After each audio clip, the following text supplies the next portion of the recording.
If it's a really good morning, I will literally pull my meds, check the computer, and eat breakfast before 8:30. That's not real life.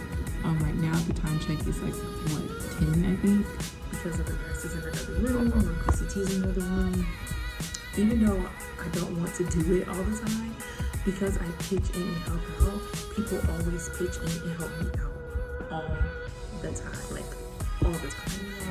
PCTs will make or break your day. They can destroy your day, because if they don't like you or you're rude to them, you don't treat them fairly, you don't pitch in, they won't answer their phones, they won't collect your specimens, they won't change your tele box or tele little stickies, they won't take your patient to the bathroom, they won't change your patient, but they won't do nothing, and they will be MIA all day.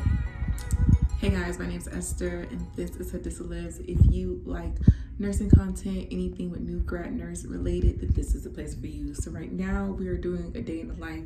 It has been insane, you guys. Time check is approximately 12:50. I have 4 patients. I gave 1 away to my charge nurse.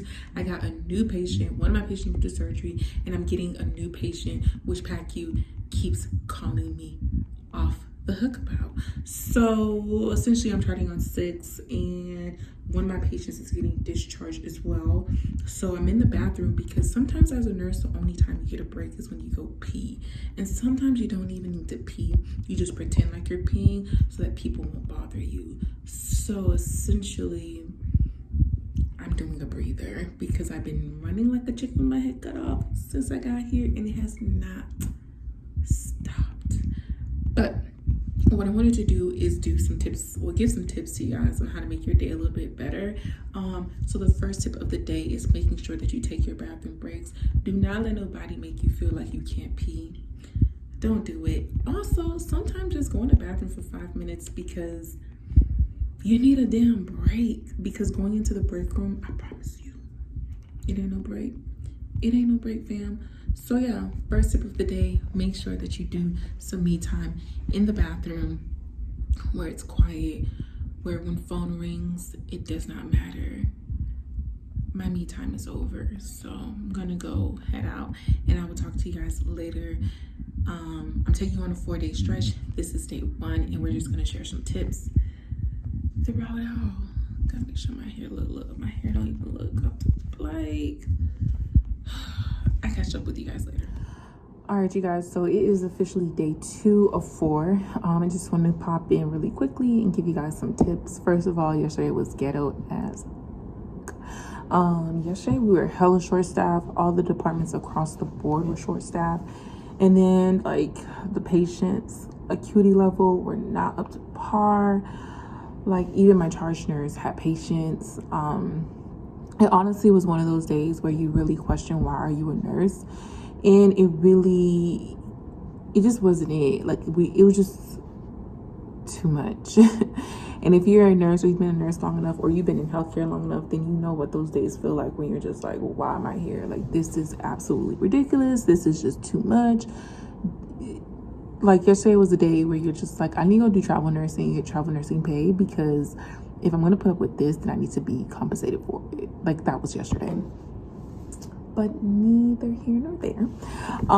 Today is a better day. We are fully staffed today, so obviously I'm having a good day today.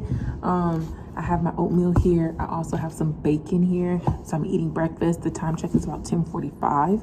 I've seen all my patients. I have 4 of them, so I did assessments and I did med pass. I got everyone comfortable and situated, so they are all good for right now. The tip for today is just being prepared as nurses when you first come on your shift. Is once you get here, make sure that you pull your meds first. Go ahead and pull your meds. And I say pull your meds because 1, there's a long line of nurses who want to get their meds.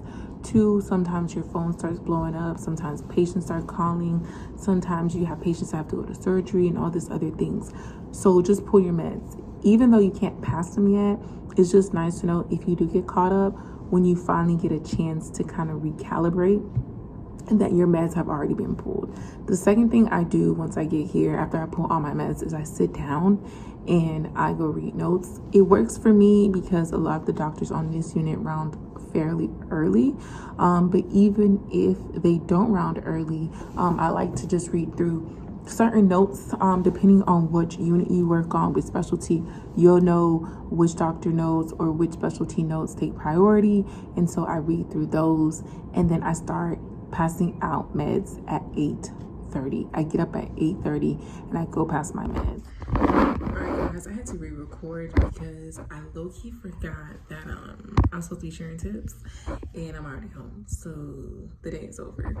But the tip for today is going to be, oh, before I forget, I have to tell you guys how my day was. So my day was really good. I had a total of 6 patients. I started off with 5, I had 2 discharges, knocked me down to 3, got a new patient, and I got another new patient at shift change.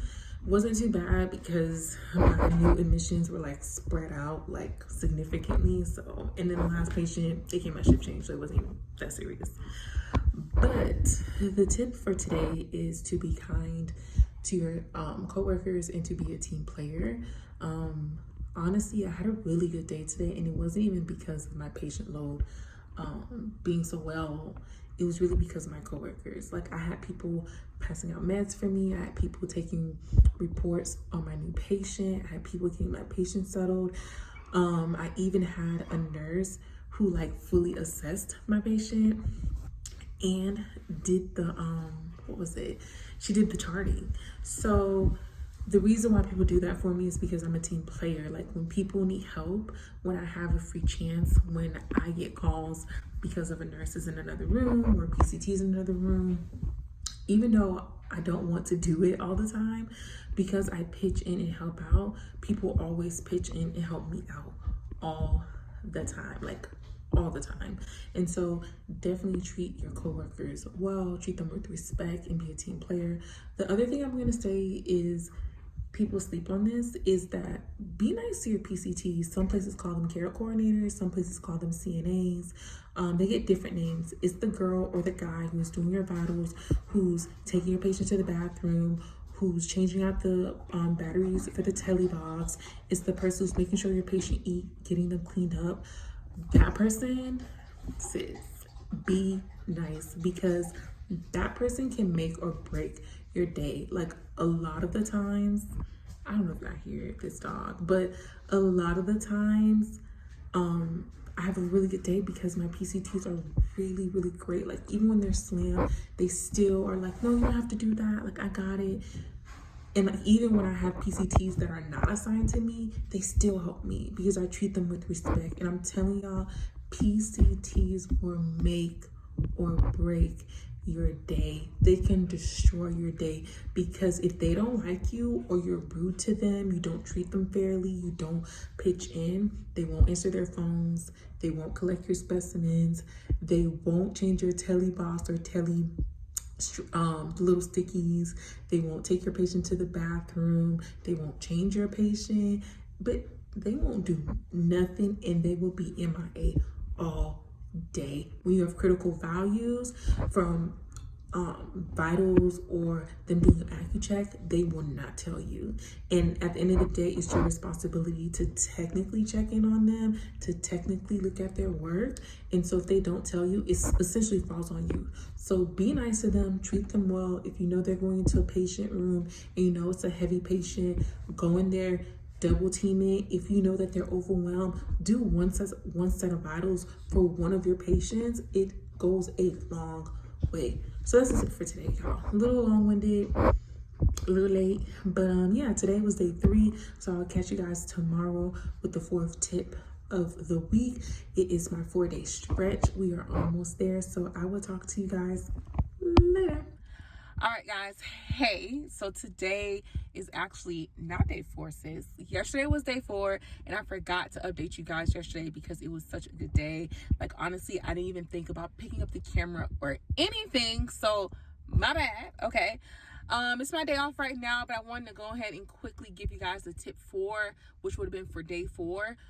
And that is getting to know your providers. I know as brand new nurses, it can be nerve-wracking to talk to providers. It can be nerve-wracking because you don't know like their personality type. You don't know if they like calls or text messages. You don't know if they're friendly. You don't know if like the demeanor that they have is not a stank attitude. That's just how they are. But I promise you guys, getting to know the doctors, especially the doctors who have preferences. Let's say like you get an admit from the ER. There's certain specialties that have certain preferences of where they want their patients to go. And so you really need to know the doctors that frequent your unit specifically, because those are going to be the people that are going to call you on the phone. Those are going to be the people who are going to come find you on the unit. Those are going to be the people who are going to put in order or ask for orders to be put in. So you want to know kind of like how they work, their personality type. You know, are they a texter or are they a caller? In emergencies, like, do you call their PA or MP or do you call them? Like, you want to know this. I know this because it makes communicating a lot better. So my day 4 was great because the providers that I had were great. As you guys know, I worked 4 days in a row, and so I didn't keep all my patients because some of my patients got discharged throughout the day, but all the patients that stayed, that started with me on Monday, they stayed with me through Thursday. And so by then the providers like, they kind of got to know me, and I kind of got to get to know them a little bit better, just because like I worked 4 days in a row. And so we kind of were able to build more of a rapport. So yeah, I got what I wanted. And that's like the great thing about having a relationship with your providers, is that you get what you want because they like you, they trust you, and so they don't ask you a bunch of questions and, you know, do all this extra stuff. So that is the tip, guys. Thank you so much for rocking with your girl for 4 days in a row. I cannot wait to do another video like this. It's actually really fun to give you guys tips, because the tips are based on how my day went. Like, they're not just like random tips of like, you know, how my life is. I said my life, Jesus, I wish. They're not just tips on, you know, what's making me successful as a new grad. It's what's making me successful as a new grad on that day. And so that's why I really like making this video. Hopefully it was helpful to you guys. Remember to comment, like, and subscribe. I love to chit chat with you guys, so comment down below. But yeah, I will see you guys in the next video. Again, my name is Esther. I'm a new grad RN. So if you love all nursing content, then come back for another video. Bye, guys.